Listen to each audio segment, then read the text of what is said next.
Assalamualaikum warahmatullahi wabarakatuh. Selamat pagi anak-anak. Jumpa lagi dengan Pak Angga.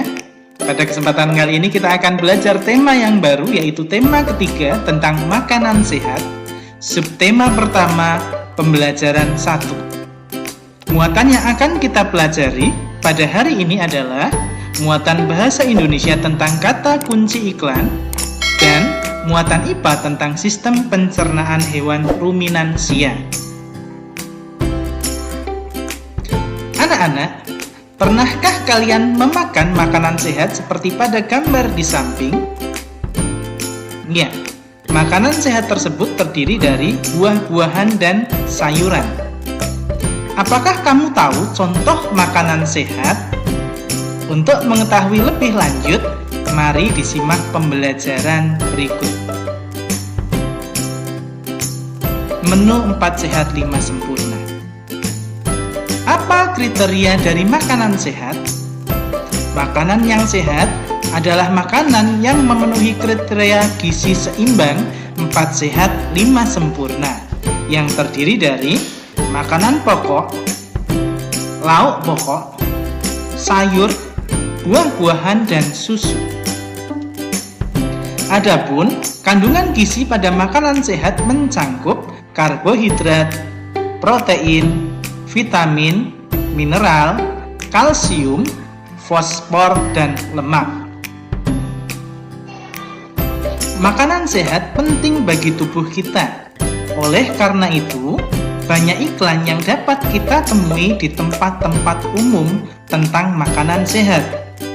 Iklan memang dimaksudkan untuk mempromosikan sesuatu kepada para pembaca.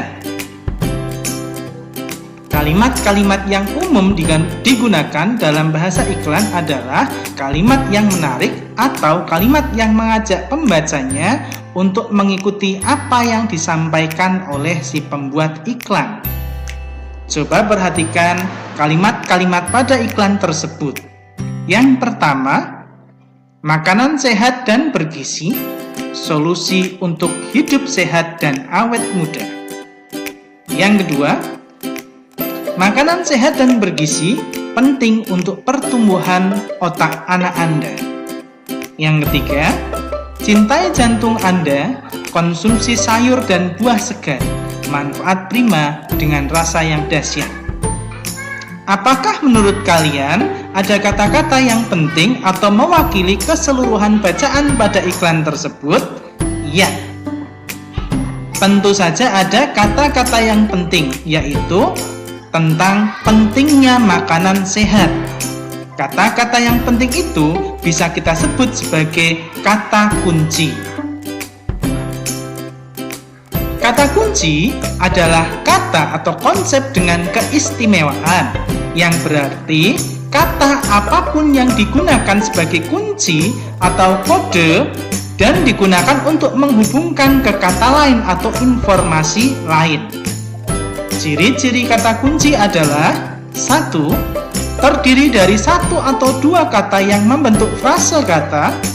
2. Mengandung kata yang unik yang terdapat pada sebuah bacaan.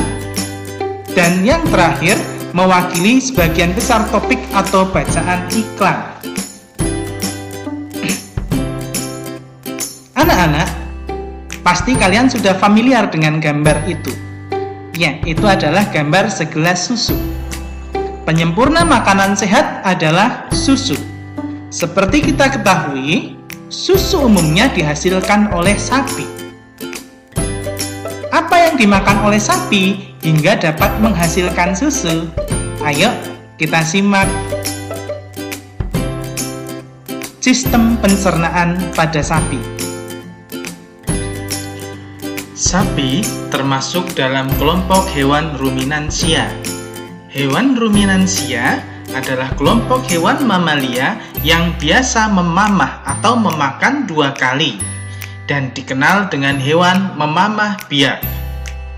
Contoh hewan ruminansia adalah sapi, kerbau, rusa, domba, kambing, kijang, dan lain-lain.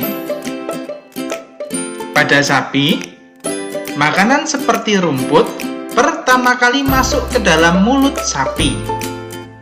Di dalam mulut terdapat organ-organ pencernaan seperti gigi, lidah, dan saliva.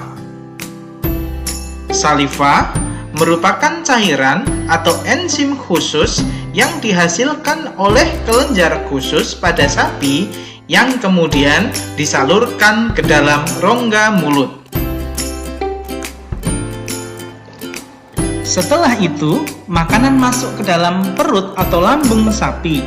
Lambung sapi terdiri atas 4 bagian, yaitu rumen, retikulum, omasum, dan abomasum. Oleh karena itu, sapi dikatakan memiliki 4 perut. Bagian pertama yaitu rumen. Rumen atau perut besar, yaitu tempat terjadinya pencernaan dengan bantuan mikroba atau bakteri. Di sini, makanan dicerna hingga menjadi bubur dengan gerakan mengaduk yang dilakukan oleh dinding rumen. Pada saat sapi beristirahat, makanan kembali ke mulut dan dikunyah kembali. Setelah dikunyah, untuk yang kedua kalinya, makanan masuk ke retikulum. Retikulum atau perut jala. Di dalam retikulum, makanan kembali mengalami proses fermentasi dengan bantuan bakteri anaerob dan protozoa. Di dalam bagian perut ini terjadi proses absorpsi dan penyaringan benda-benda asing yang masuk bersama makanan, sehingga tidak masuk ke omasum atau perut kita. Yang ketiga adalah omasum atau perut kita. Di dalam omasum, makanan dicerna dengan bantuan enzim pencernaan. Selanjutnya, makanan masuk ke abomasum.